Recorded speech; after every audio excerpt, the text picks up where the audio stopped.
शीर्षक वाट हळवी वेचताना भाग 21. लेखन व अभिवाचन सेजल पुंजे. आर्यनकडे पाहताना शिवाक्षी फक्त ज्ञानदाला ऐकू जाईल एवढ्याच हळू आवाजात पुटपुटली, मम्मा, डोंट टेल मी की दर्शन हा मिस्टर आर्यनचा मुलगा आहे. त्या मिस्टर आर्यनचा ज्यांच्यावर तुझं प्रेम होतं, युअर फर्स्ट लव्ह. शिवा, सध्या गप्प बस, काहीच बोलू नकोस, कारण खरा गोंधळ माझा उडाला आहे. ज्ञानदासुद्धा अगदी हळू आवाजात बोलली. बरं, शिवाक्षी बोलली.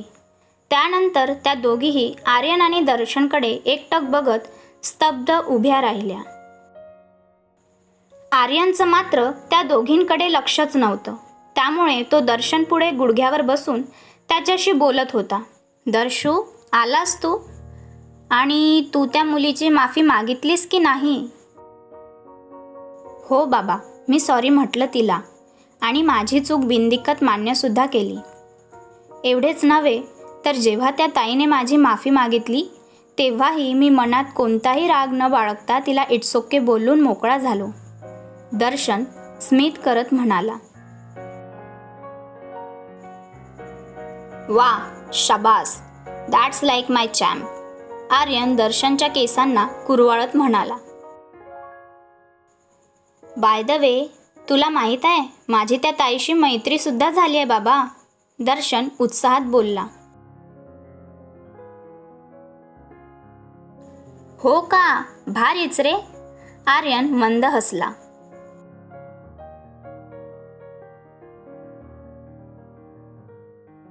होय, आणि बाबा, ती तुला भेटायला सुद्धा आली आहे. तुलाही आवडेल ना तिला भेटायला? दर्शनने मंद हसून विचारले. हेही काय विचारणं झालं का दर्शू? नक्कीच आवडेल मला तिला भेटायला. पण तुझी ती मैत्रीण नेमकी आहे तरी कुठे? आर्यनने दर्शनचा गाल गुच्छा घेत विचारले. ही काय, इथेच आहे तुझ्या डोळ्यासमोर. माझी मैत्रीण प्लस ताई इक्वल्स टू शिवाक्षी ताई. दर्शनने शिवाक्षीकडे बोट दाखवून ओळख करून दिली.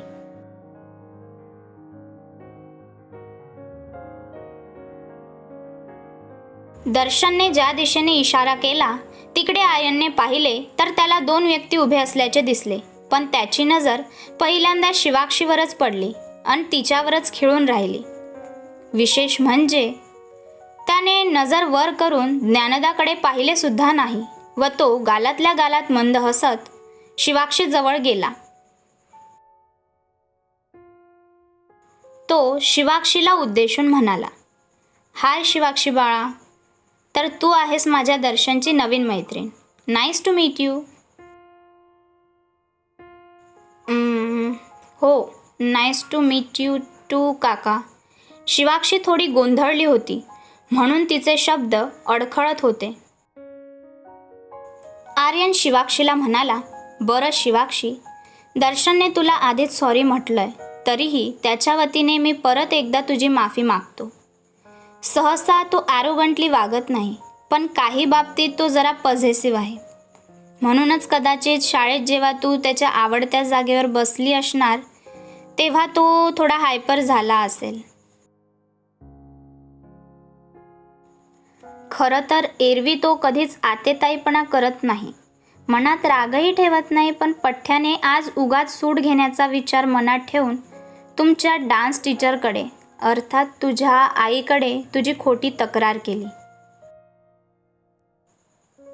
I know you must be hurt, पण खरंच सांगतोय, माझा दर्शू खूप चांगला आहे. तसा मी त्याचा बाबा आहे म्हणून त्याची चूक पाठीशी घालतोय असं काही नाही आहे. पण मी त्याला ओळखतो, त्याचं मन जाणतो, म्हणून मी त्याची बाजू एकदा तुझ्यापुढे मांडण्याचा प्रयत्न करतोय. कारण मला असं वाटतं की तुमची पहिली भेट फारशी खास झाली नाही आणि तुमच्यात उगाचच गैरसमज निर्माण झाले. पण आता तुम्हा दोघांची खरंच मैत्री झाली असेल तर दर्शनच्या सहवासात असताना तुला हळूहळू कळेलही त्याचा स्वभाव. तो परत असं कधीच करणार नाही याची खबरदारी मी घेईल. कारण मला त्याच्यावर पूर्ण विश्वास आहे आणि त्याचा माझ्यावर. शिवाय मी त्याची नीट समजूत घातली आहे, त्यानेही समजून घेतले आहे. सो प्लीज त्याच्याबद्दल तू सुद्धा मनात कसलेच गैरसमज करून घेऊ नकोस.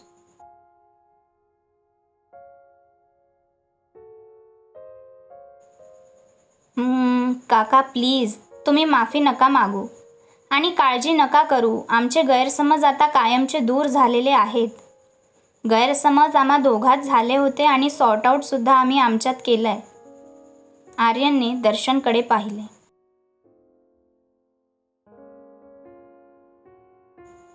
बाय द वे, आता मीच तुम्हाला प्रॉमिस करते की पुढे जर आमच्यात गैरसमज झालेही तर आम्ही तुमच्यापर्यंत खबर येण्याआधीच आमचे गैरसमज आम्ही आमच्यातच सोडवून टाकू.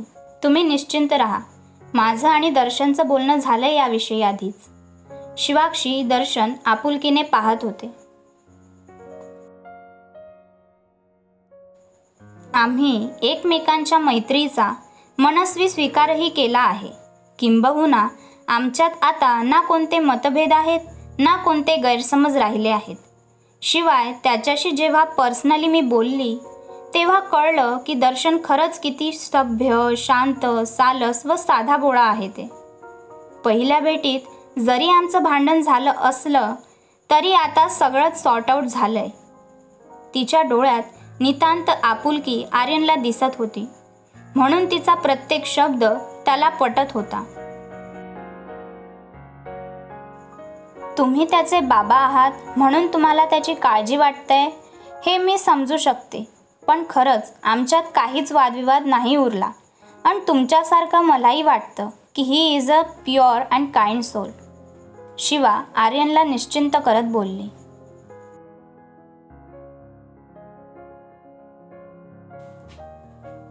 मला खरंच खूप बरं वाटलं. तुझ्याकडून शाश्वती मिळाल्याने थोडं रिलॅक्स वाटतंय आता.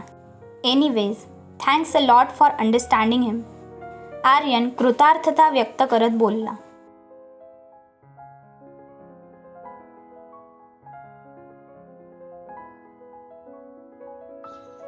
ओ कमॉन काका, लहान भावाला त्याची मोठी बहीणच समजून घेणार ना. शिवाक्षी मंद हसून बोलली. तिचे शब्द ऐकून आर्यनही मंद हसला. दर्शन मध्यस्थी करत म्हणाला, हो बाबा, आता ही माझी शिवाताई आहे आणि मी तिचा छोटा ब्रो, बरोबर ना शिवाताई? हो, अगदी 100% बरोबर, शिवाक्षी दुजोरा देत बोलली. मस्त, म्हणजे आता शाळा आणि डान्स क्लास दोन्ही ठिकाणी तुमची एकमेकांना सोबत होईल. फायनली दर्शन, तुला एक जीवाभावाची मैत्रीण मिळाली. I am happy for you and grateful to you Shivakshi for being his friend. Aryan दर्शनकडे प्रेमाने पाहत शिवाक्षीला म्हणाला. काय काका तुम्ही पण, ग्रेटफुल वगैरे फार मोठे शब्द आहेत हो, शिवा म्हणाली. नो शिवाताई, बाबा बरोबर बोलतोय. मी खरंच खूप खुश आहे की तू जुनं सगळं विसरून माझी मैत्री स्वीकारलीस. दर्शन टपोऱ्या डोळ्यांनी शिवाक्षीकडे पाहत बोलला.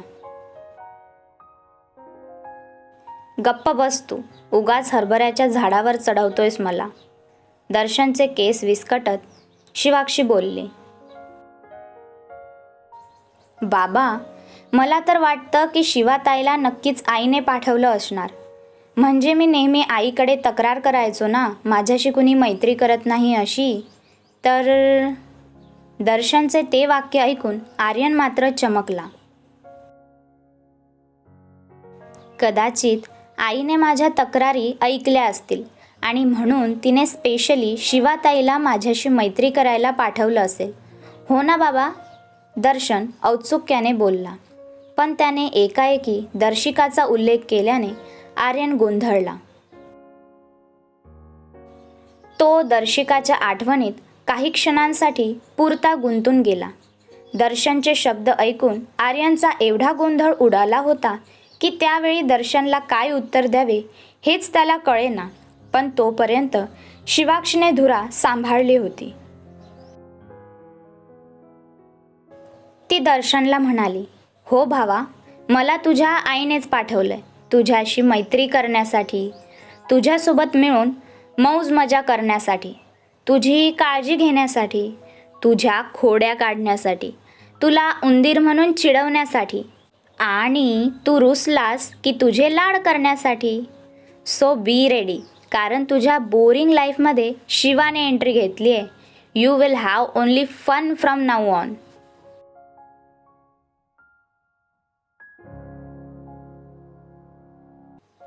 खरंच ताई, म्हणजे तू माझ्या आईला बघितलंस? तू तिची भेट घेतलीस? मग मला सांग ना, ती कशी आहे? तिला माझी आठवण येते ना? दर्शन लागोपाठ प्रश्न विचारू लागला. एवढ्याशा डोक्यात किती ते प्रश्न, कशा कशाचं उत्तर देऊ मी? शिवाक्षी कपाळावर अंगठा घासत बोलली. ताई अगं सांग ना प्लीज. दर्शनने तरीही हट्ट केलाच. हो सांगते. मी भेटली तुझ्या आईला.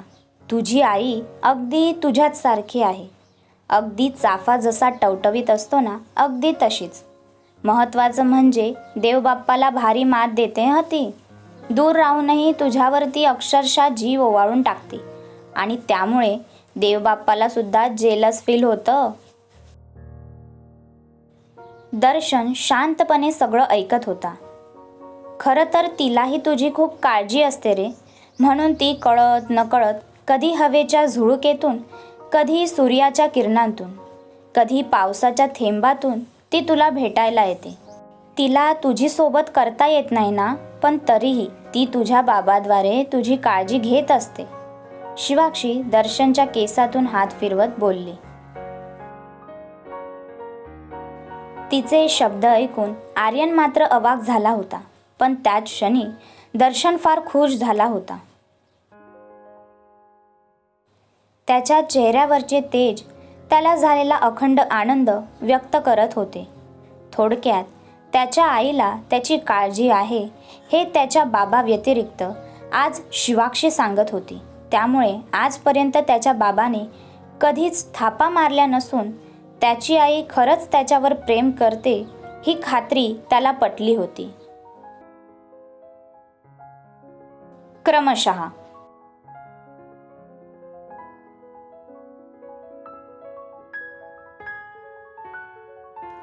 भेटूया पुढच्या भागात. तोपर्यंत हा भाग कसा आहे ते नक्की लाईक, कमेंट आणि शेअर करून सांगा.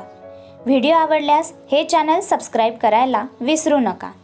कथेचे सर्व भाग नित्यनेमाने प्रदर्शित होतील, त्यामुळे तुमच्या प्रतिक्रियेने सहकार्य आवर्जून करत राहा.